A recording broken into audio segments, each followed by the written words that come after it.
Bandwidth for all shows on the Aussie Tech Heads network is supplied by Aussie Tech Heads Web Hosting.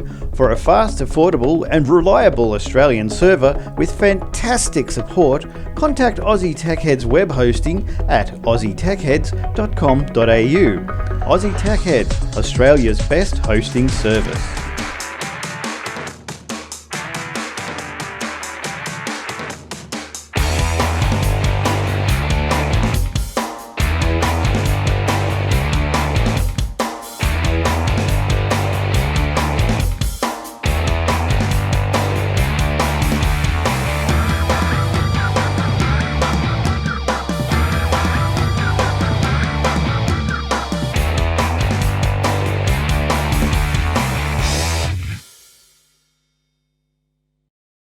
G'day everyone, welcome to another week of Aussie Tech Heads. Yes, it's another week of news, reviews and reviews, all that sort of good stuff. We've got a jam-packed show tonight and it is brought to you by Aussie Tech Heads Web Hosting at athwebhosting.com.au. So stop by and give us a nudge and have a look and see what sort of hosting packages we've got that might interest you. Australian servers, nice and fast, which means nice and snappy for your web pages. Snap, snap, snap. All right, let's introduce the full house tonight because we've got Jace. How you going, Jace? Hello, Mr. Glenn. How is it? Good, good. What have you been up to this week? Oh, sending out my resume and improving it, getting it all over Melbourne, and somebody hopefully down there will give me a job. Oh, yeah, sooner or later. And we've got Will back, absent for a couple of weeks. Hi, Will. We do. How are you doing, sir? It's been a couple of weeks.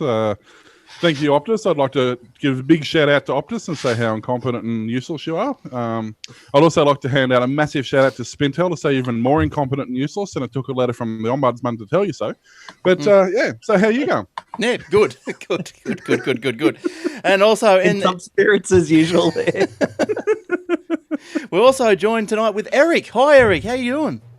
Hello, gentlemen. I'm very well, thank you, sir. Good to see you, Will, and that your internet is always as good as ever. Yes. Oh, nothing but the best. Yes. And now, guys, we've got a special guest this week, and he is a tech geek full stack developer. Got to ask him what all that's about. He used to be an analyst. That's another question I've got. He's fully stacked, man. He's fully stacked. He's a massive Talisman fan. I've got to ask him what that's about.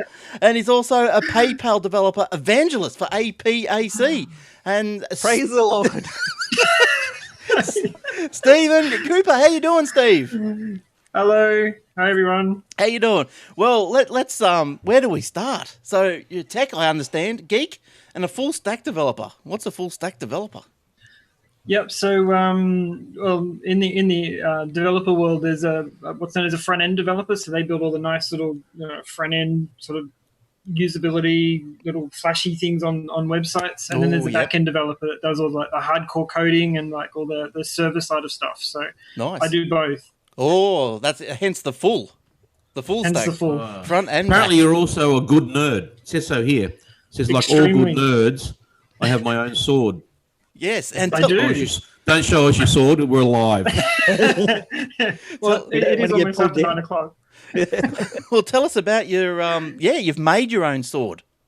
How do you? No, I made my own chain armor, but yeah, I bought the sword many years ago. You didn't pull it out of a rock. He got some barbed wire and some knitting needles and made his own.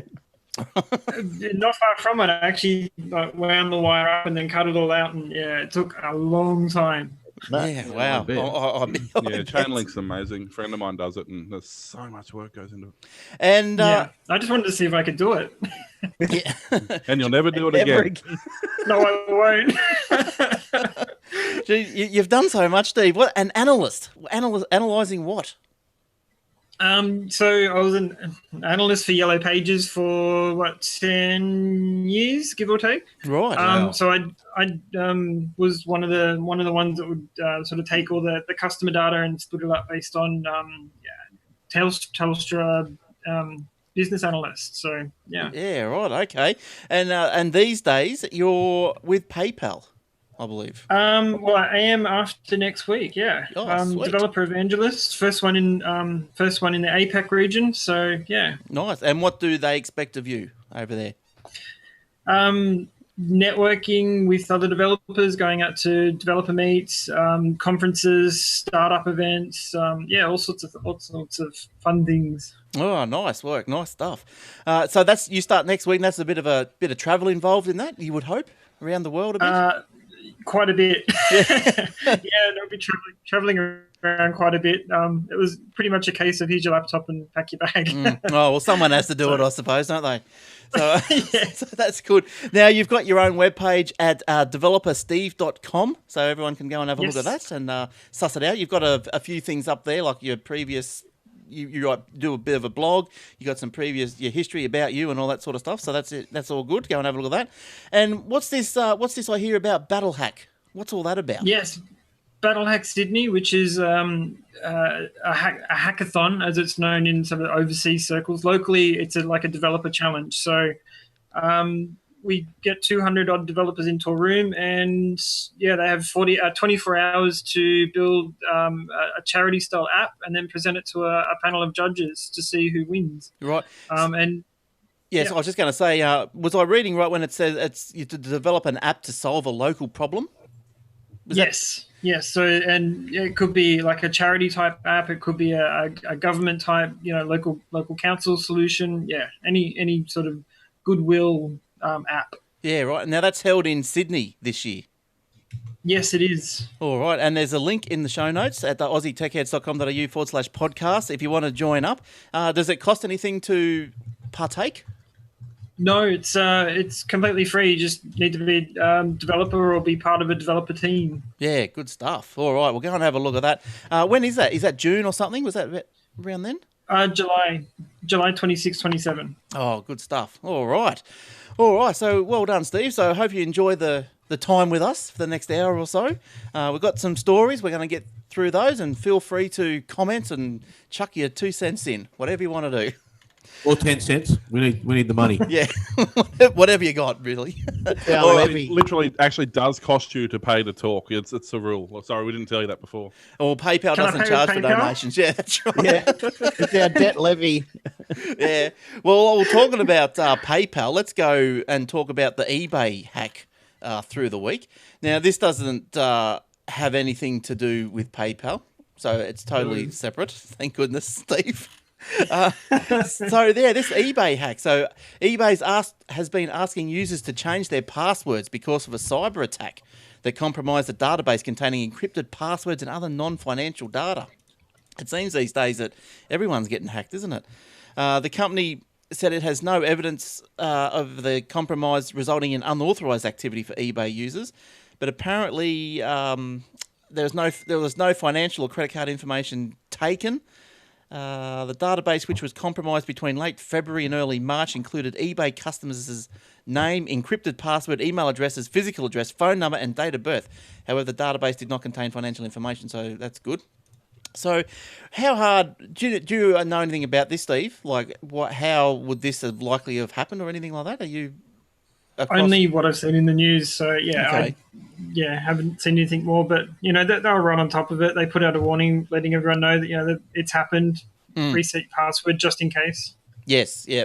So this has got nothing to do with this previous heartbleed or whatever it was virus thing. This is a completely different issue, as far as we know. It didn't look like anything with the SSL issue. Yeah.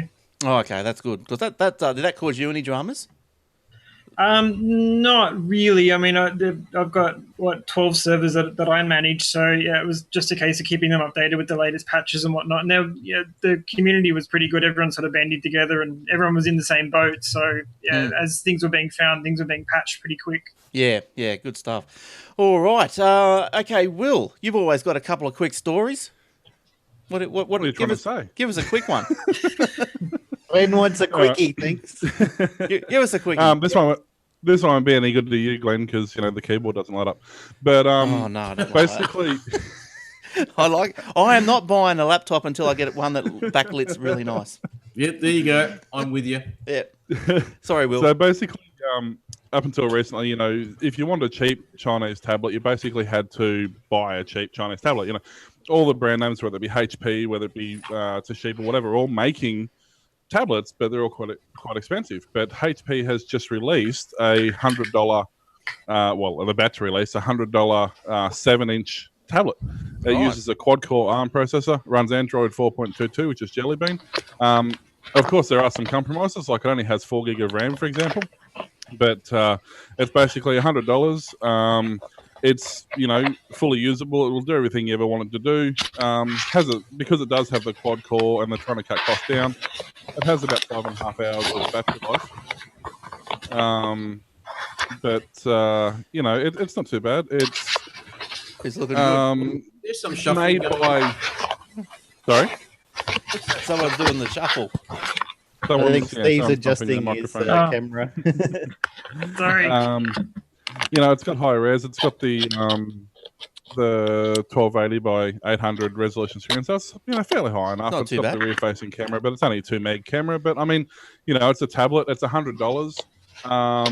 Not sure, what else you'd want out of it. But the good thing, being HP, obviously, warranties and things like that are going to be improved. Or actually serviceable. You're going to be able to get warranty on it. It also has one thing which is pretty neat, even though it does only has 8 gig built in. HP actually throw in 25 gig of lifetime cloud storage. So at the very least,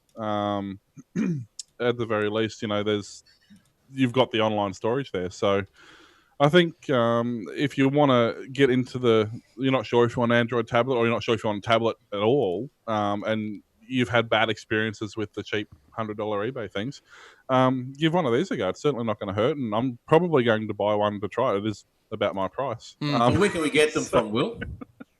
They're actually, I did notice it on the, what is it, shopping.hp.com or something like that is actually the HP, is actually the HP store. Apparently, I've heard it's also available in Harvey Norman. A friend of mine actually told me about it today. If it's at Harvey Norman, it'll be $4.50. Yeah. Yeah, and JB will be 49. Yeah. The HP one looks not too bad. But look, I've got a story coming up about the Microsoft Surface. So we'll get to that soon. All right. I'm nearly tempted, with the Microsoft Surface. Oh yes. Well, hang on. The new one. The new one. Hold your Not thoughts. quite. Hold the phone. Hold the phone. Hold the phone. It doesn't look too bad. Hold the phone because we're going to go and do. That's not a Surface. Oh, that's me. No, I'm holding the phone. Oh, He's holding the phone. all right. Make up your mind. Now, Whoosh. as promised, a story about the Microsoft Surface. Now, the Surface Mini. Everyone was expecting the Surface Mini to be unveiled at the recent Microsoft Do, but it has failed. Microsoft has failed to produce a Surface Mini. Doubts grow over the future of Windows RT. Is anyone here a fan of RT? Dump it. No, crickets. No. Crickets, exactly.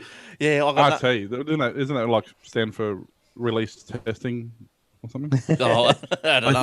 I think it stands for rooted tablet. Probably. It's a bit more RS than RT. Yeah, that's right. MSRT, yeah. So this week's launch marked the first time that Microsoft has launched a Surface device without a Windows RT equivalent. And that's how they should look. So And Mary, no one's buying it. You shouldn't be selling it. that's right. Go and smash them. Mary, I know someone that bought a Surface RT. Well, 2 people that have bought a Surface RT, and yeah, they use it 2 once. people. They go. So they reached budget. They did. Mary Jo Foley from ZNet reports that Microsoft's operating systems chief, Terry Myerson, is no fan of RT. Oh, join the club. And is working on... he's got membership. And so he's no fan of Windows RT, and he's working on an ARM-based version of Windows that bridges smartphones and tablets. So we can't be all waiting out for that. But further... What was advised or whatever, released or whatever, the most significant addition to Surface 3 is a 12-inch high-contrast screen with a 3.2 aspect ratio and 2160 by 144 resolution. So this is unveils the new Surface 3. So there you go. Pretty light, apparently. Lighter than the iPad, supposedly. Supposedly. Surface 3 also... Until you put the battery in. No, don't The you? problem is they were comparing it to the MacBook Pro and not to iPads or anything like that. They're saying it's more. I thought it was the MacBook Air Pro. killer. Well, And they said the Surface 3 can do split screen applications, one on the left, one on the right, and the MacBook Pro doesn't have split screen capability. It's like, yes, but it's not the iPad, it's the MacBook Pro, and you can put as many applications as you want. I guarantee you, at WWDC, they will now release a split screen MacBook Pro. After hearing, they go, right now then. So you reckon we don't have a split screen, do you? just put a bit of tape down the It's middle. already been rumored they're going to do it for the iPad, but this That's is right. a laptop that obviously split screens is irrelevant. Hey, if it's good enough for the Nintendo DS or whatever it is, it's good enough for Apple. So, Steve, have you ever developed RT apps or well, Microsoft Windows apps? Well, I also do mobile apps as well, part of my full stack range. But I was a Windows developer for about a year. It just none of my clients ever asked for it. Right. With the iOS and Android apps, you can build one app to work on both platforms, whereas no one really asked for Windows. Yes. Mind you, He felt so dirty afterwards. Do you have a shower? Oh, they're not that bad. He wore gloves They're while he not- was they're not- programming. It was all right. Yeah, look, They're not, yeah. these guys are just anti-Microsoft, especially Eric. No, we're not. He's a Microsoft. No, we just hate them. Look, and Microsoft. Hey, well- don't you notice though that since Steve Ballmer's left, that Microsoft have got better? Well, that's only because they couldn't get any worse. Yeah. They only had one direction to go. Well, that's true because he just dragged them to the bottom of the pit and left them there. Oh, look, Well, in fairness, the new guy is a developer, so he knows how things work. He knows how things have got to work. He needs someone next to him that knows how things should look, because that's important too. Otherwise, they'll all work great, but they'll look like the old Apple IIs that they're selling on eBay for $100. Well, I've heard they could probably get Johnny Ive. I don't think they pay him enough. Sir John. yeah, he's stuck where he is, I think.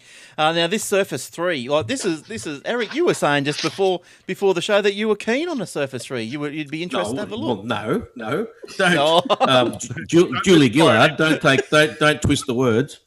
Sorry, what I were you saying? I'm nearly tempted, is what I said. Oh, that's good enough. Nearly. We'll take that one. We'll take that. We'll take that as you bought one. Yeah, that's right. You've ordered one. So It's getting there. Here it is now. No, I'm nearly tempted. yeah. I'm nearly tempted. Seriously, Well- it looks all right. Well, the Surface 3 comes with a choice of Intel Core i3, i5, or i7. Delivers 10% faster performance. But it doesn't say what speed i7, does it? That's the kicker as well. Yeah, you got to know the speed. Yeah. Yeah, what another stat here? 15% to 20% longer battery life. So it's up to an hour. Then, longer than what though? That's right. That's exactly right. Or what If it it's is longer now. than one A4 battery, then it's not very long. So Microsoft's No, they meant longer than 1 hour. They just forgot the hour. Oh, right, okay. Yeah, Microsoft's Panos Panay. I hope I good for it. pronounced that right. He said this is the tablet that can replace your laptop. He's the vice president for Surface Computing at 9.1 millimeters thick. Surface 3 is 9.1 millimeters thick. Surface 3 is 1.5 millimeters thinner than the Surface Pro 2 at 800 grams. So that's getting light, isn't it? Surface 3. Right, okay. Yeah, so Surface 3 also has a new docking station, and look, there's heaps more of new stuff that's come out. There's a new kickstand that can recline virtually into any position. It's has an improved Surface 3 trackpad, making it 68% larger and addressing usability problems. So look, this looks like not a bad machine, but then you get down to how much does it cost? I hear you ask. $1 million. How much does Microsoft tax? Oh, Surface 3 will be available for pre-orders, Eric. Sharpen up your keyboard. Get the credit card out. Because the orders are Can you open. pay with PayPal? It's fine. The orders have been open since May 21 through the MicrosoftStore.com. Microsoft retail stores and select third-party blah, blah, blah. The range will be starting at an estimated retail price, and this would be, I'd imagine, what, for the i3? $979 Australian. Ooh. Now, the dearest one in the US dollars is the... Let me spec it out. I'm on here now. 256 gig i7, 1829. Not that- going to happen. Sorry, I'll buy a MacBook Air instead. I buy 4 normal laptops. Yeah, on that. All right. So that's you're up to date with the Surface. So if you're after one, go and if you've got money to They throw look around. good. They Oh, do yeah. look good. Yeah. They Yeah. look good. Yeah, look, Microsoft, I think, is trying to do the right thing. You know, that's where everyone's going. So yeah, why I not? think they've hired a good designer. I think Definitely. they're like the Phoenix. They're rising again. All right, The Warlock. share price is up. Oh, it's good. Good for them. All right, Warlock. What have you been up to this Yes. week? What did you find?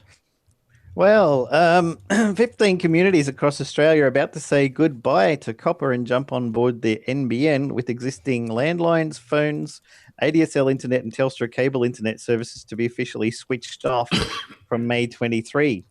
However, with 19,000 premises poised to make the transition, the latest research commissioned by internet service provider IINet paints a less than rosy picture of how that process may transpire.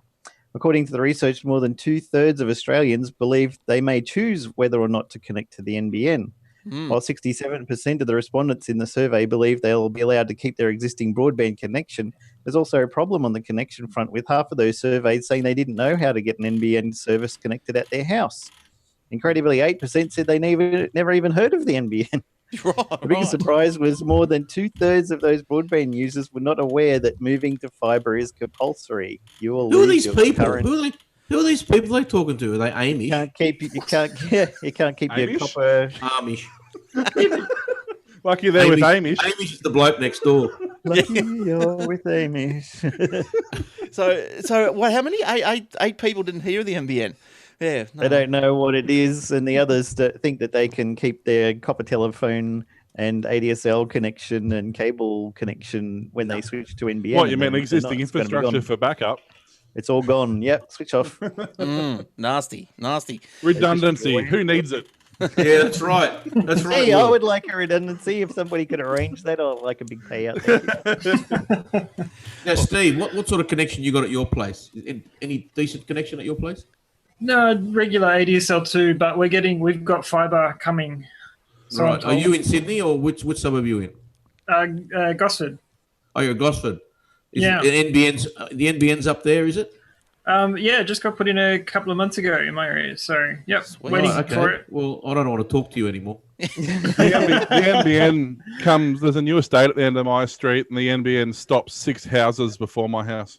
That was just before Conroy got sacked. He just walked off threw his hands in the air on September last year. That's it. I'm out of here. I'm out Like, of I know what that Will guy is like. We're not going to serve it to him. Screw He him. kept slagging me off.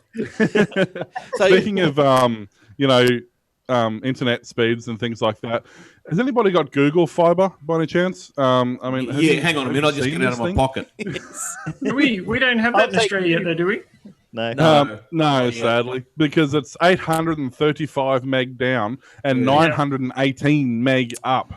Faster Now, up. the download speed Well, the is ping. about about 12 times faster than mine. The upload speed is I don't know, 1,000 times faster than mine. that's crazy. Yeah, that's I crazy. think that would give Windows 8 a very dark blue screen. That sort of speed. It wouldn't be able to cope. Seriously, doesn't know what to do with it it. would absolutely beep itself. Oh, it'd lap it up. It'd lap it I up. think so would I, actually. It'd lap it up for breakfast. Oh dear. Imagine streaming with that. You'd actually be able to stream in watchable resolutions and stuff. I would be Okay. able to stream 4K streams with that. All right. Now, let's You see, 2K stream, 2K LCD screens are coming to Android. Can you imagine having a phone that's got 2K? Did you imagine the processing power needed to display that resolution? Nuts. Well, it'd have to have a graphics chip as well. Yeah, dedicated. All right. Let's keep going and let's see if we can squeeze all this in. Okay. V8. V8. V8. Vroom, vroom. Oh, look, my V8 bottles see through. That's pretty. Trippy. It's called V8 because it gets you going. That's right. That's right. 8 times. Okay, now William, give us another quick one, please. Oh, what? That wasn't enough for you to get over the broadband speed there? No, no. Basically, Vodafone, you know how they're having this big push about how their service is improving and their speeds are improving, and you know they want people to come back. And well, the latest statistics say they have 4.9 million customers, which almost makes them one of the smallest mobile, suppliers out there. So. You know, they're saying how much money was spent on our infrastructure and things like that. Oh, we've only dropped 9% of our customers this year as opposed to 13% last year. But they're doing good. It's nothing to do with that. It's the fact that they've now haven't got any customers. So the customers they do have can actually use their service. Who's this? Optus? Vodafone. Same difference. Vodafone, same thing, yeah. But Same basically, yeah. So the statistics point they haven't been spending any money. So they've dropped 9% of their customers. Okay, they've supposedly been spending all this money on infrastructure, and somehow, but they're not. Is that what they've you're got saying? Somehow they've got a 14.8 increase, 14.8% increase in earnings. So, look, that's easy enough to manipulate because when they spend money on infrastructure, it goes on the balance sheet, not against the profit and loss. Okay. So yeah. So apparently, yeah, even though they lost 1.4 million customers last year. Now you got a story, Eric, about Optus's woes as well. Optus have some woes. Oh, woe the Optus. Yes. Optus losing customers and revenue. To who? The company. Hang on, where are we here? Telstar. No. The company has not ruled out more job cuts as it removed 350 staff in May as part of changes aimed at improving profits. It's funny how they think by sacking front-end people, you improve profits. But when people ring up about their connection, they need someone to talk to. What they should be doing is sacking the management who earn, I don't know, a few $1 million a year and do very little. Well, Optus lost 160,000 mobile customers in the 2014 year, which ended March 31. And so where's everyone going? Is everyone going to that's less Telstra? than 10%. That's less than 10% of what Vodafone lost. So, Vodafone lost a lot more, but they had bigger problems too. So what do you? What, Steve? Did you say Telstra just then? No, I said Telstra. Oh, Yeah. yeah. I was just wondering why Telstra, because obviously we all know that they're a little bit more expensive than say the Optus. They got the best coverage. They do. That's why. Yeah, Well, maybe better people are starting to service. realise you pay if you don't mind paying more if you know you're not going to get dropouts or good less data. dropouts. Their costs Well, have got to less be better dropouts, too. So, Steve, what sort of ADSL you got? Who are you with for that? TPG actually. It's cheaper. They are very cheap. Telstra. They're good. They're really good. Are you far from the exchange, Steve? What's your download upload? Yeah, download upload's not very good, and my DNS keeps dropping out. But yeah, it's not too bad. I mean, I wouldn't go playing high speed games on it. Fiber will be better. Right. Oh yeah, of course. Now, so up in so Gosford, so you're able to stay in Gosford for the new job, or you got to move around? Are you going? Well, I'll be on a plane a lot anyway, so Right, doesn't matter. I'm expecting. Yeah. Well, you'd be yeah, happy. You'd be happy with the Telstra got the 4G in the planes now. Yeah, I actually can't wait for that. That should be good. Have you heard of the Telstra Wi-Fi network? $100 million. Yeah, I saw that during the week, which is awesome. Yeah, the US has had that for such a long time. It's great to see that coming out here. It'll only make web developers a lot happier with more internet stuff being done. So Yeah. So are you like across it enough to tell us how it's going to work? Like essentially, no. basically. I haven't had time to read it in great depth, but yeah, I did see that there was they're rolling out sort of more coverage areas and stuff. So, yeah. That's right. So Telstra is going to spend about $100 million to build a Wi-Fi network by next year, involving around 8,000 Telstra-built hotspots and a further 1.9 million Wi-Fi access points provided by customers. So what you will be able to buy a special modem, and I think they're going to cost about a couple of $100. That's going to be able to punch out two SSIDs, so one for the public, say, Wi-Fi, and one for your Wi-Fi. But apparently, the way somehow it's all going to work is that if you're down the street and you're using the Wi-Fi on your phone or whatever, you'll be using the data the data from your home account rather than your phone's account. So all that's got to be good. And That's brilliant. this makes sense. This is why they're stealing customers from Optus and Vodafone. Well, that's yes. Right. That's Are you sure about that, Glenn? I'm just trying to read it now because that would be brilliant. Because you and I both have very high gigabyte limits on Telstra. Yes. So I could go absolutely nuts on my phone. Yes. Knowing that it's going to come off my, off my home. Because, Steve, I don't know if you know this, but what are you on, Glenn? 500 what gigabyte you got to 500. How much? 500. Yeah, same. 500 gigabytes a month. Yeah. My limit. I had to update. So that's brilliant. I had to update mine from 200 once the kids found YouTube. I've got one of those unlimited plans, so yeah, we can go nuts. Yeah, well, unlimited too. So Telstra has announced plans to establish this international network of Wi-Fi hotspots, which will involve 12 million hotspots outside of Australia. So this is going crazy.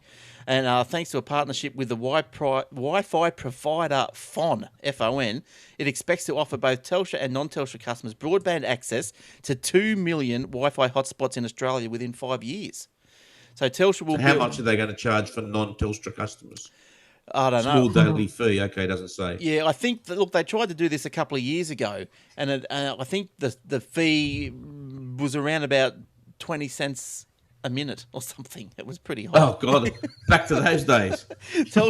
Telstra will build 8,000 Wi-Fi hotspots in community areas and special precincts, as well as shopping areas, business centres and transport hubs. To make up the remaining 1.9 million hotspots expected throughout Australia, Telstra will attempt to convince its home broadband customers to share a portion of their broadband with the Telstra Wi-Fi customers via a new secure gateway in exchange for similar access to the broadband of other Wi-Fi shares across the country. Look, so that it goes on and on and on. That's pretty involved. Now, these modems that you're going to buy if you want to partake, they cost about $210. Telstra said it currently has 500,000 of these modems tucked under their bed, and they're ready to get rid of them. They reckon they'll sell an additional 100,000 ahead of the launch. So these modems, $210 modems, they're available today. So they must be, on their sites somewhere. The modems, which are already fitted with this FON, F-O-N technology, will offer a software update once the network is live, which will allow broadband users to join the Wi-Fi network. The gateway, I said that will broadcast the two SSIDs. So that's what's in the pipeline. So that sounds good. That sounds real good. That is good because it's international as well, and it says here it's no extra charge if you're using your own broadband allowance, even if you're overseas. So yeah, it's brilliant. My question is, can I still get Wi-Fi in my kitchen? No, probably not. Because I can't at the moment. So. No. So that's all sounds good, doesn't it? So hopefully this time when they kick it off, they'll kick it off. Good. And then cut it off. And can it. All right. And then once they've got all the customers, they'll triple the price overnight. Correct. It won't happen overnight, but it will happen. Oh, no, it will happen overnight. will happen. All right, Jace, we're going to see what you've got next. Are you ready? Let's move on to Jace. What do you got, Jace? Yes, well, everybody knows we've mentioned a lot about Netflix in the past. So the Seven Network is considering approaches from telco Optus, digital TV platform Freeview, and the movie subscription service QuickFlix about joining forces for an online streaming service to rival US streaming giant Netflix.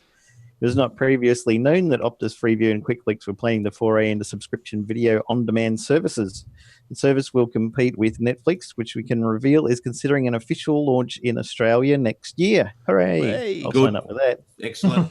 There's No quite problem. a list of players circling in the space, the local television executives said. Local executives have been concerned that Netflix has attracted an estimated 50 to 200,000 local subscribers by flouting international regulations, accepting payments from Australian credit card holders. Good on them, despite a geo-block that could easily be bypassed. But Netflix says it's in talks about output deals for Australian content that can be streamed locally and in other markets. So Seven is entertaining overtures from pay TV operator Foxtel's Presto, which was launched in March as a beachhead against Netflix before it arrives in Australia. Presto has also approached the 9 and 10 networks. As revealed by the Australian in December, 9 is working towards launching its own streaming service, codenamed StreamCo, by the end of the year. Did you guys see all the announcements about Channel 10 just ditching all the news and all their shows? They must be in a bit of trouble. Yeah, got rid of their new morning show. Yes. Not doing well. No. Apparently, it's just been losing customers every day. Well, viewers every day, especially. Well, They've tried a few different when you've morning got shows. rubbish content with just ridiculous presenters who don't know what they're talking about, you're going to lose money. Well, they're exiting the news as well, so they must be just pulling back on the. No, like their late night news, they can. They're not going to can their headline news. It's always interesting looking at the free-to-air news because it's like everybody had 6 o'clock news. Channel 10 put on 5 o'clock news. So someone's got 4:30 news, and then there's 4 o'clock news. Now there's 3 o'clock news. Yeah, that's right. I've got to get in first. Before you know it, we'll just call it CNN. Have news all day. Someone should do a 24-hour news channel. Well, why not? Well, ABC. They got ABC 40 24 is 24 hours. They got And these 43 are ones worth 24-hour home shopping channels. So Well, yeah. At Yeah, least but they they're do not actually use people. 24 The worth home channel, the home shopping channels have actually got people you don't mind listening to. Oh, I don't know about that. Might be going a bit far. Well, you'd rather buying stuff from them. you'd rather Settle watch down. you'd rather watch the home shopping than the new Channel 10 news. Oh yeah, it's Oh, more God, informative. Oh, turn it God, up. yeah. Turn it up. There's less mistakes in the home shopping network. And actually, they get their facts right, and they're not leaning towards one political party or another. So it's good. Oh, good. Yes, Don't Steve. forget about Channel 31. Well, Don't hate 31. that channel ever. If all TV was like that, we'd never have a problem. I don't think we get Channel 31. What's Channel 31? Really what's funny the- channel. It's the only if community you're one. Yeah, only if you're in a CBD, you'll get it. You get Bridge 31, Mel 31. They just it's. a Well, community Steve's channel. in It's Gosford. Melbourne. Steve's up in Gosford. You get 31 up there, Steve. I'm in Gosford. Yeah. Yeah, I get it here, I think. Yeah. Yeah, right. Okay. Well, we get every capital's got their own version of it. well, Yeah. because like I'm on the Gold Coast, we sort of get two versions of everything. Well, not that's the same version, but twice. Like you go That's through twice as many channels as everyone. You You got do. nothing to complain about. You go through the channel list and you get the shopping thing 5 times because there's like, well, you get it 10 times. There's 5 of them, 5 channels. So you go through 10 of them before you can find the Dukes of Hazzard that you want to watch. All right, Eric, what else has been going on? What, in my personal life or what? Well, if you wish, no, but just in your stories. Oh, what stories did I have in here? Hang on a minute. Oh, Did I put an Apple story in here? It'd be highly unusual if you didn't. That's right. Hang on. Hold So your you have horses. to pay. You have to Hang pay on. extra for that, don't you? Surfers, Yeah, now, yeah. Isn't there an Apple Premium? Samsung. Oh, here we go. I did. I put one in there. Eric IOH pays launch date confirmed. Hooray! And now on to the next story. And that's it for the Apple news. All right, when iOS 8, when's it becoming launched? Oh, I have no idea. Hang on a second. It's going to be launched at the WWDC and OS X 10.10 may be at the same time, which is on June 2nd, which is not that far away. Oh, 2 weeks, 10 days. 2 weeks. Yeah. Have you got 10 your days. you got your mitts onto the I'd developer? like to go to that, but I'm not. Have you got your mitts on the preview? No. If I did, I couldn't tell you. Which version of the preview? There's about 20 that have been floating around the last month. Yeah, okay. I wouldn't know that, torrent boy. So, Hey, anyway. PayPal, he's got to check for vulnerabilities against every known operating system. Fair enough. They all need their development. that's right. That's right. Eric wouldn't even know what a torrent was. No, what are they? I have no idea. What are you talking about? Well, I'll tell you What are you talking about? what I Something pay to do for with a everything. lot of water. If you use Linux, should know. Yeah, what about I pay for everything, what Well, about including Linux. Well, you're a fool. Why? including Linux because it's free. well, you can pay for it. You can pay for different versions. Yeah, Can't you? you can No, buy you know, it. Linux, the paid versions are pretty good. Red Hat Linux is very good. Very Don't you think? expensive. You know that, Jace? Yep. Yeah, It's very good. expensive. That doesn't mean it's very good. No, it was very good. I had it a few years ago. Now- A little spare box here. How's this one for a story? Moving along. Photos of an NSA upgrade factory show Cisco router getting implant. So a document included in the trove of National Security Agency files released with Glenn Greenwald's book No Place to Hide details how the agency's tailored access operations units and other NSA employees intercept servers, routers, and other network gear being shipped to organisations targeted for surveillance and install covert implant firmware into them before they're delivered. These Trojan horse systems were described by an NSA manager as being some of the most productive operations in the TAO because they pre-position access points into hard target networks around the world. Yeah, see, NSA, they're very, very sneaky, aren't they? They are, aren't they? They do it for desktop computers and laptops as well. They intercept the shipments that you order from like And Amazon phones. or something and put their stuff in there and then continue the shipping from there on. Yeah, they do it with phones. They do it with anything that can That's just got to be monitored. illegal, surely. Well, they make the rules, don't they? It's probably illegal in quotes. It's illegal for anyone else to do it. Yeah. Well, yeah, that's right. If I wanted to do it, I'd be locked up. Yeah, well, I suppose, like, what sort of organisations would they be targeting? They must have a reason to do it. But I'd like to know, what does it mean by intercept? Do they run the truck off the road? Or what happens? How do they... Just smack the driver in the face. Whack. How do they... Here's a couple of $100. Take a little. Yeah, I was detour going to say, they on the just stand way on the side of the road and wave a couple of $100 bills back and forth until the driver pulls over. through. He's getting paid minimum wage as it is, which you know is pretty low in the US. You give him a couple of hundies. Yeah, until you flick him a couple of hundred. Interception. Go and complete. have a donut and a coffee for 5 The minutes. will ya? carton of ciggies. Flick him some Google Fiber. Now, Winnie Blues. now, China bans Windows 8 on government computers as well. Yeah, we should do that here as well. There's nothing... Yeah. What is wrong with Windows 8? No, we should just ban governments. There's a difference. There is nothing wrong with Windows 8. It's There's my nothing God. right I with like Windows 8. The government of my house has banned Windows 8. 3 against 2, we like Windows 8. Yeah. I like Windows 8. yeah, I'm with you, It Steve. takes 3 people to figure out how to use it. That's why. That's why, exactly. Well, you guys just haven't given it enough of a go. Fair dinkum. I did. I installed it, punched it in the face, and uninstalled it. I cannot. My computer will not, even when I force it to, will not install 64-bit. Well, will that's not. Windows 8's problem. Yes, it Well, you is. could start by not using it on a 32-bit computer.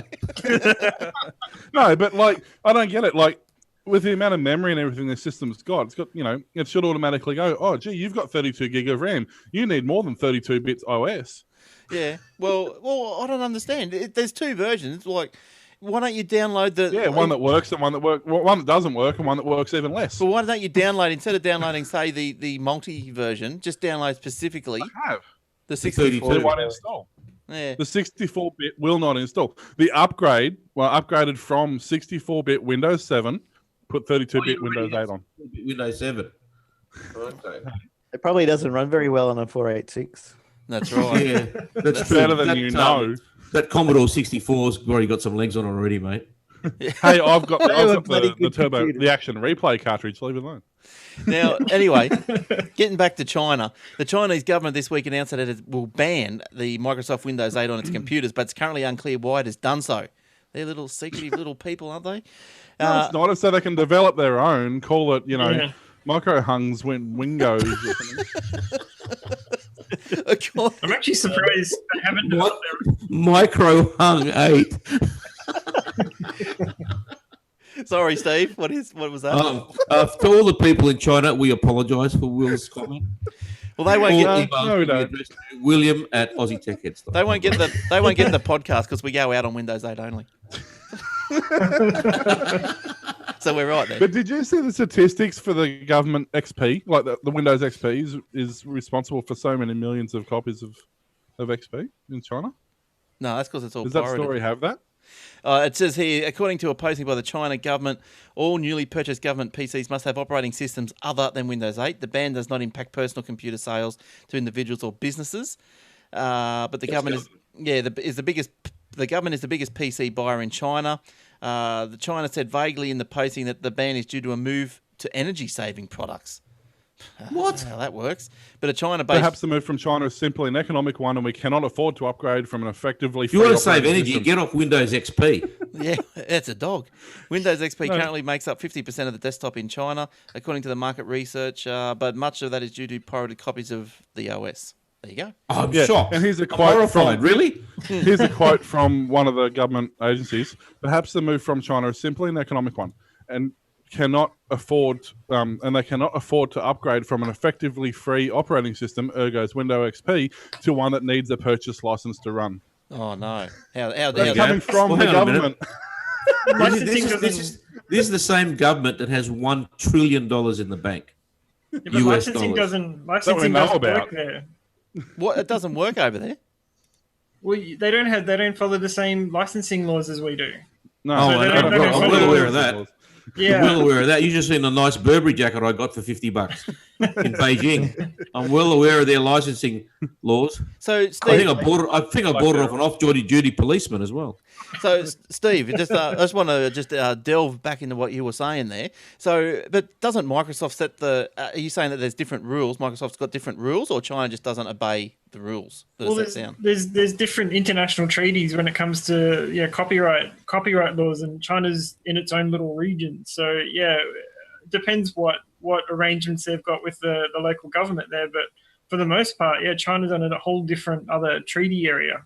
And this sort of comes back to a really larger, bigger argument, one that I've been following for many years, is the international laws on the laws on the internet. There's no borders, but countries keep trying to put borders on the internet. You can't.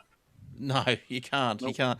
That's right. What are your thoughts? This is digressing a bit, but what's your thoughts like on all the turmoil around TV show piracy and all this? Like, I don't believe they're ever going to stop it. Like, there's no way that it's going to stop. Yeah, and that comes back to that again. Is you can't put bordered laws on the internet. You just can't do it. Not when in a lot of our copyright laws are all based on either where a server's located or where the user is that's posting it's located. So it's been going backwards and forwards with that for years. So you can't put a border on the internet. So if you were the lawmaker of the world, how would you solve The lawmaker of the world, Steve Cooper. I've now gone from senior developer evangelist to lawmaker of the world. Lawmaker of the world with a pixelated face in a dark room we can't see. From PayPal, anything's possible. We can't My show internet's having a few issues at the moment. we can't show his face. NSA's jumping in. The first thing I decree is we have good internet. Fiber for everyone. Well, can you see a quick and easy way around this, or it's just going to just go on and on and on until we all implode? You know what? I think this is going to go on and on until at some point someone says, you know what, we're going to need some sort of international law around this. Like, there's going to have to be one standard set of rules that's going to apply to anyone using the internet. But obviously, there's a lot of different agencies that are going to have to come to that agreement at some point. Yeah, that's right. All right, good stuff. All right, we have to move on, so we will do after this. Well, that's part of the problem. It's the people that are in the old media are still I'm going to go and get a drink. responsible for the Excuse me, new guys. media. All right. Yeah. And it's their mindset that causes all these problems. Instead of going, hey, all these people around the world want to watch our show, let's allow them to do it, and let's find an international advertiser to pay for it. They go, no, you can't do it, and if you try, it's illegal. Like, well, no, let me watch it, and we know the problem. Well, I mean, and then the next step is, we're starting to go into space more now, which starts to become intergalactic issues. Yeah, well, that's it too. It's a whole other kettle of fish.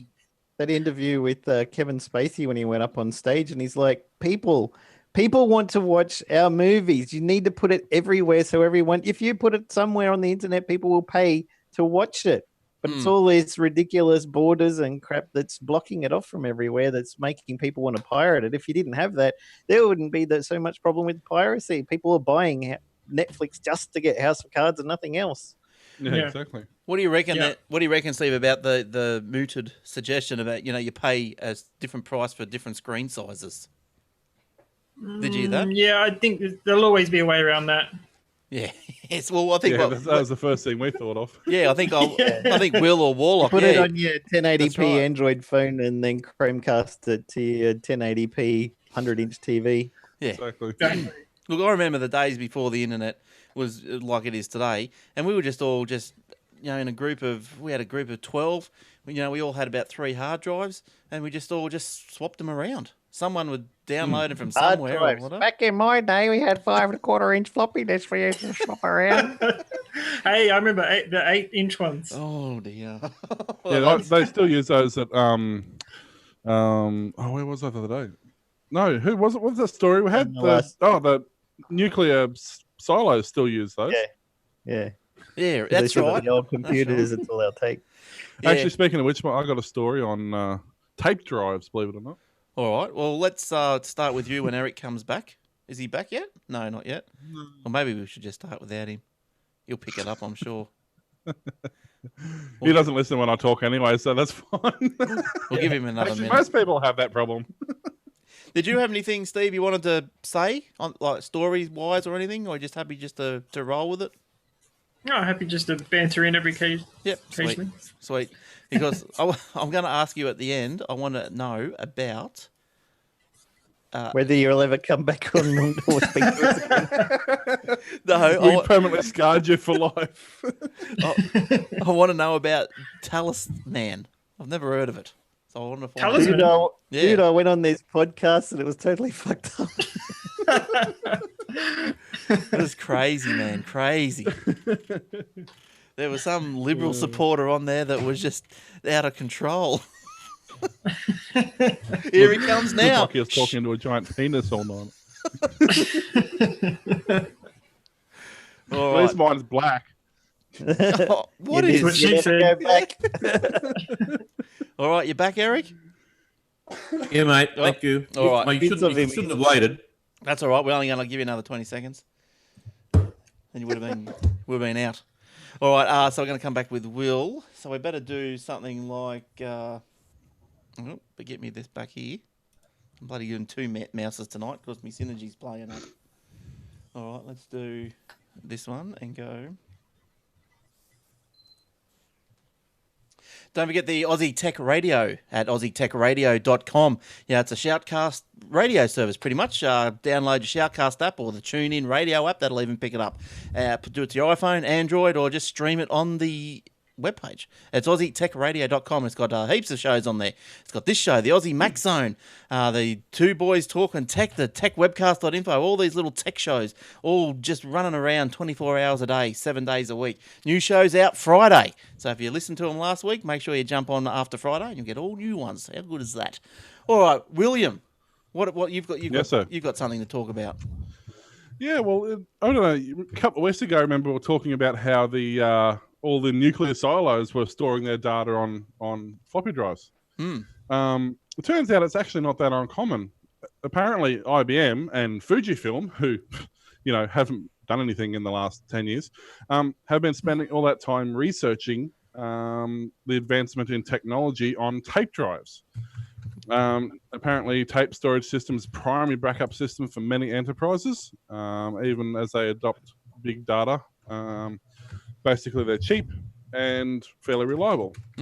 Now, apparently, the story goes into how technically they realign all the bits and stuff and get more storage. But basically, now they're able to squeeze, and this is on a standard DLT style tape backup. With the new drives, they're now able to store 154 terabytes on a tape. That's pretty good. Didn't we have I think we had a story How about long this. does it take to back it up? Well, they don't say that. 6 weeks. Yeah, that's always an issue. Yeah, I mean, it does say though that the density, the aerial density, is 85.9 billion bits per square inch of tape.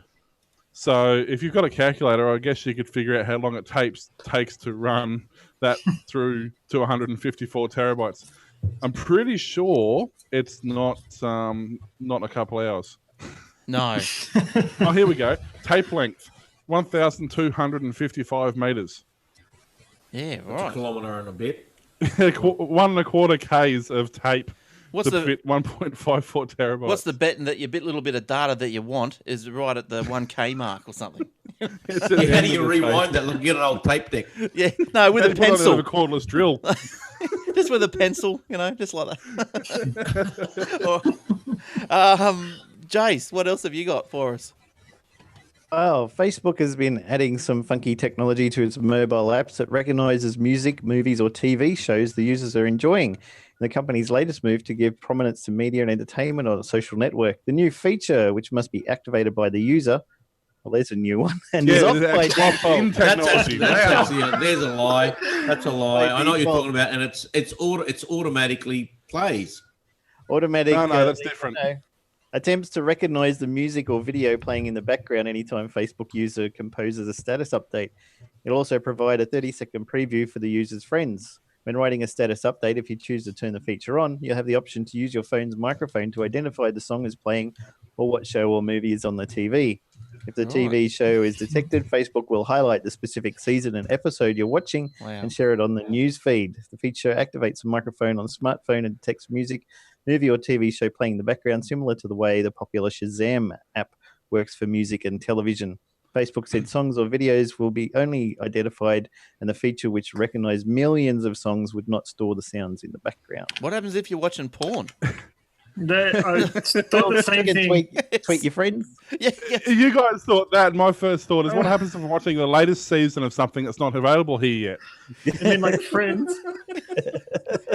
Yeah, or like Game of Thrones. Yeah, Glenn is watching Deep Throat 3. Nice. If you would like to watch with him, yeah, that's better. better. You would like to activate the camera and watch him watching it. Push here. That'll be the next step. You watch. Yeah. So also, Facebook is also adding a new Ask feature that lets you ping friends who haven't set their relationship status and ask them what's up. Facebook has been quietly rolling out the feature for testing in selected countries, including the United States. Clicking on Ask brings up a dialog box with the text, "Let your friend know while you're asking for their relationship status," and it provides space to expand your request, say to invite them out for drinks. Facebook spokeswoman said that the similar Ask buttons have been made available on mobile and web for months for other profile information. For example, a friend could ask you where you work or for your hometown. If you choose to answer, the information is then added to your profile. By default, only you and your friend can see it, and you have the option of sharing it with others too. So if you see somebody who's a hot chick on your friends list and she doesn't say if she's married or not, you can click on this and say, "Hey, you up for a night out, chickie babe?" Yeah, there's probably Facebook bringing the world together. You press block. Delete. Yeah, there's probably a reason why the status isn't there. It'd probably just, why don't you just mind your own business? Yep. That's what you get. That's why it's not updated. Yeah, all right. When's this? When did it say when it was rolling out, or US first, and then they're rolling out at the moment from the US out? Yep. I'd like to see how good that sound recognition is. How that works. That'd be interesting. I would imagine. Yeah, there's a lot of apps that do it at the moment. You can post to Twitter and stuff to say Glenn is watching, Game of Thrones season 2, episode 4. Yeah, I've seen that. You see them come through every now and then. Eric, what else have you got? Yes, my sir. Have you got another story for us, please? Or a comment? A comment. Well, there is an interesting story yes. about the $299 Chinese smartphone could change everything. Oh, not again. Yeah, not again. It has taken the smartphone world completely by surprise, a flagship killer packed with high-end specs, all for an asking price that undercuts the high-end Android competition. At $299, the OnePlus One smartphone costs less than half the price of an Android handset such as Samsung. So read that article in there. Now, also, while you touched on Samsung there, I believe the feud between Google and Samsung might be coming to an end. And Google. For now. Chuck it in there as well. For now. Yeah? You think it'll spark up again? Oh, look, there's probably some sort of truce so they can sort of get on with developing products and then give it a couple of years and I'll go, hang on a minute. Well, that's one of ours. Well, they're turning their all over again. Yeah, they're turning their attention to fighting the patent office, aren't they? Like they're thinking, well, because I suppose they've probably got better things to do, with their time than all this sort of rubbish. Well, this is it. It takes up a lot of time, a lot of legal fees, a lot of management time. Just want to develop products. That's right. Samsung just wants to go home and just steal Apple products and make them. Well, that's right. Make them better. Yeah, well, hang on a minute. I think we've got ourselves a bit of a non-Apple fan over here in Mr. Cooper. Can we mute him? Can we mute Steve? Yeah, out behind the shed, showing what it's all about, Eric. Isn't it funny how the only people who can't... Hey, Steve, what was that? At the end of the day, the users lose. So, Yeah, true. Yeah, that's right. At the end of the day, the Android users Apple users are fine. Isn't it funny how the only phone that couldn't actually open on audio link was a phone that's supposed to run iTunes? But you don't worry about that. Oh, you had to play it in your will. You couldn't help yourself. You had to get in there, put in a little punch. You know what I saw in the news last week? Android, 80% of the market share. Yeah. Rising. Yeah. Which Well, market? actually, I've got a story here that supports that. I was just reading. I wasn't going to worry about it, but I will now. You've awakened the beast. Just to say that Apple's dying in the arse and no one cares. Basically, there's an article that's been released that says that the Global Market Research Agency has proclaimed that Google is the world's most valuable brand. U.S. search engine Google has overtaken rival technology titan Apple as the world's top brand in terms of value. Global Market Research Agency Millward Brown said Wednesday, Google's brand has shot up 40% this year to 158.8 billion, which is 115 That's what happens billion when you euros. steal. That's going to happen when you steal other people's stuff. Google's being, according to this report, Google's being extremely innovative this year with Google Glass investments in artificial intelligence and range of partnerships. Apple, which dominated the top position for 3 years straight, saw its brand value drop by 20% this year to 147 billion. So, Google's worth more than Apple now. So there you go. Hey, didn't Apple steal most of its stuff from Xerox originally? No, they bought it from Xerox. Oh, okay. They paid for it. Yeah, after they got caught using it. No, they paid for it. They paid for it from Xerox. They got the mouse from Xerox, that. and they got the user interface from Xerox. And he showed Bill Gates, and he stole it and made Windows. Yeah, Eric's watched the movie. Oh, what was that? I read the book. I've done the research. There was a show on the Comedy Channel I saw the other night that I thought I might have to give a bit more attention to. It was obviously a comedy. It was called Silicon Valley. Has anyone seen that? Yeah, I tried to watch one episode of it. It looks all right. Yeah, it does. That's the best show ever. Really? Oh yeah. Oh, all right. I'll have to have a look at that. Have you seen, Steve? You would have watched The Internship, right? Yeah. With Vince Vaughn and the Google when they're getting jobs at Google. Yeah. Have you watched that? You didn't like it? No. You didn't like it? No. I got to. I don't know. The middle part just kind of. Yeah. Not enough coding. Not enough coding. Definitely not enough coding. That should have been me. That should have been me. Too much Hollywood, not enough coding. Way too much. Yeah. So, well, tell us, what sort of phone have you got, Steve? What do you get around with? Samsung S4 Mini that I've surprise. heavily modified. Oh, nice. Developer modified. Yeah. So you're not an Apple iPhone promoter? No, he's an intelligent human being. Yeah. Look, it has its place, but not a fan. Yeah. Okay. Cool. All right. Okay. Let's see. What else have we got going on? Oh, look, I've got a couple more stories to go, I think, when we come back, and then we'll wrap it up. All right. So that is one of those about. Did I see? Hang on, I should just have a look. Did I see a new thing about the new Wolfenstein in that? Yes, you did. Yep. Oh no, it's not about the new Wolfenstein, but it's about the Wolfenstein. Yeah, the new one. Probably. Germany. Yeah. The new order. Yeah. All That's right. the new one. So, Jace, have you got any more? Oh yeah, you've got a couple. Don't mention the war. I mentioned You it. mentioned the war. You just can't mention the Nazis. I mentioned it once. No, you're out, Jace. No, got two more. Two more. Yeah, I thought you had. All right, let's go.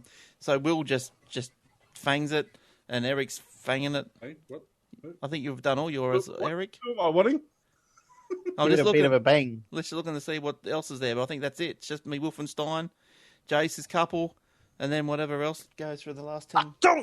Last 10. All right. Mouse. Gesundheit.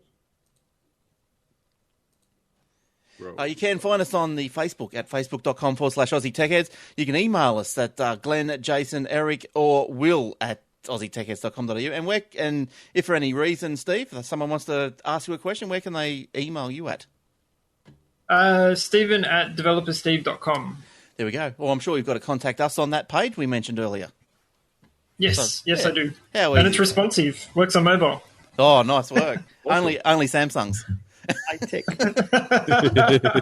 If you've got an real iPhone, phone. it's just all. All right. It's just everywhere. That's right. Disjointed. Jace, what do you got? What do you got to finish off with? Well, this might have something to do with Optus we were talking about before. Hundreds of thousands of Optus accounts have been vulnerable to phone hacking of voicemails without using a PIN, a security flaw revealed by an 18-year-old university student. Oh, wow. The flaw was only resolved earlier this month after Fairfax Media raised a series of questions about the vulnerability, which also exposed Optus customers to identity theft through unauthorized access to social media services, Google, Facebook, and LinkedIn. The flaw allowed anyone to spoof a victim's number using easily available technology and retrieve the phone number's voicemail. The practice of spoofing involves a hacker changing the phone caller's ID to a victim's mobile number. The discovery of the flaw by 18-year-old University of New South Wales student and IT security researcher Shabam Shah on April 28 resulted in Optus acknowledging the issue and patching against it. Nasty. Another reason to keep away from Optus. Now, there was just continuing on with the hacking theme there. I read a story through the week and I didn't pull it out, but I've got it. I'm just trying to find it here. And it was about, it just keeps bringing up a video, but it was about some guy who has posted, obviously it's just all videos. I can't find the actual text, but it's about this guy who's posted a video about how easy it is to hack the MyGov site. I'm not sure. Brilliant. You what, sorry? Brilliant. Yeah, I know. Yeah. So apparently it's really easy. Look, I'm sorry, I can't find that. I thought Google had come to the rescue there more than it has, but it hasn't. I just tried to Google it. There's nothing there. I'm just getting videos, which is not going to help. Yeah, what's this? What's this? When the switch? No, that's right. But anyway, that's the story. Go and Google it if you're interested in that. All right. Okay, Jace, do your last one as well. Was that the Ages story? The Ages story. The Yes. story in the Age. Yes. Yeah, in the Age, I think it was. How easy. Yeah, Jace, what's your last one there, please? A former iPhone user is suing Apple, claiming the company's messaging system interfered with the delivery of text after she switched to an Android smartphone. Apple's iMessage retains text messages sent from other users of Apple devices and won't deliver them to her Samsung phone running on Google's Android operating system, said in the complaint filed last week in San Jose, California.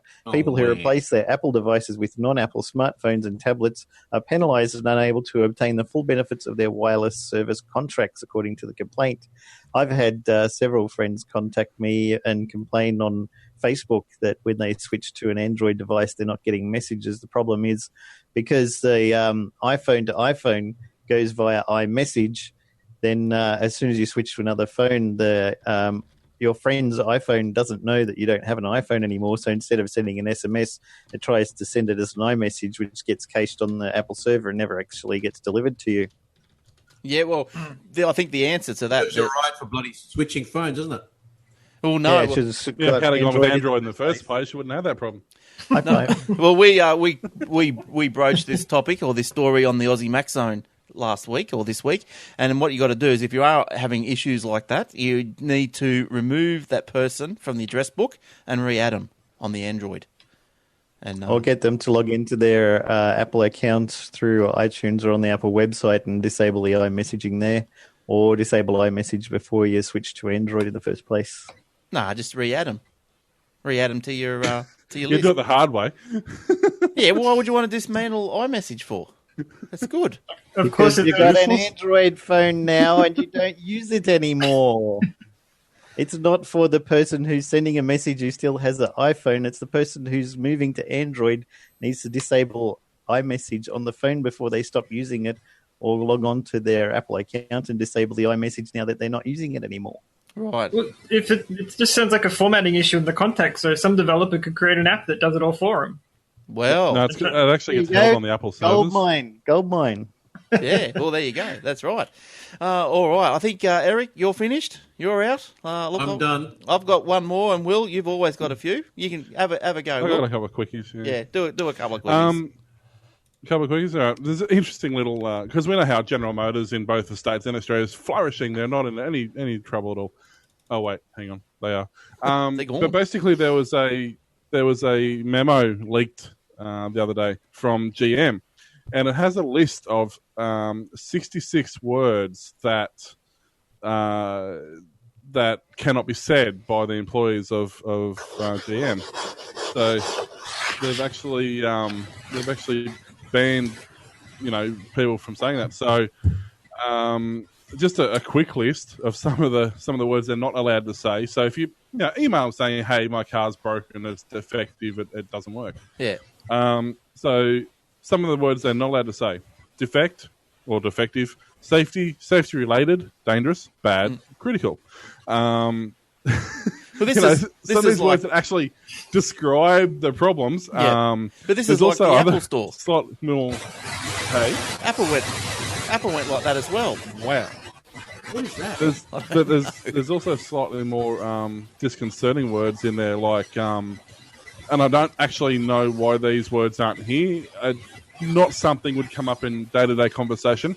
Apocalyptic, catastrophic, decapitating, grenaded, Hindenburg, mangling, powder keg, rolling sarcophagus, spontaneous combustion, widowmaker. So these are all. What about the humanity? Is that included in it as well? Please. No, you can say that. That's fine. Okay, that's all right. Yeah, all right. Now, look, I've got a little story. My last little one this week is everyone likes Wolfenstein, knows and loves Wolfenstein. I've been playing it for years, except lately. Now, developers have got to the end of the first level. I used to play it on the Apple. It was great on the little Apple IIe. Developers had to censor to the latest edition to comply with German laws banning the use of the Nazi imagery. The publishers said that, as in the previous installments, the PC version of the game would be geo-locked to include players in Germany, but now they've just taken out all the swash stickers and all that sort of stuff. Now, Peter Hines, the head of PR for Wolfenstein, said, "In Germany, we've removed all Nazi symbols and references. Unlike films and other works of art, video games in Germany are forbidden to use such symbols and reference, as they are classified in Germany as toys and not media art. The illegal display of Nazi imagery is punishable by 3 years in prison." There you go. You don't want to be doing that over there. So that's obviously still sensitive issues over there. And just a thing on that too, if you bring up my screen there, you'll see that the graphics haven't changed all that much over the years. They're pretty true to real how they appeared in the original Wolfenstein game. Not a lot's changed. It's it's not like they spent any time developing graphics or anything like that. So, oh, look, it looks a bit better than when I used to play it. I used to just have a little pixelated stick figure. Remember that version on the Apple II? Yeah, that's right. That's funny, like you go back through some of the old games. I went through my copy of old floppy disks, and I stumbled across IndyCar 2 by Papyrus, which at the time was amazing, fantastic game, best thing ever. And it was actually completely unplayable on 1080p screen because the pixels took up about a quarter of the screen each.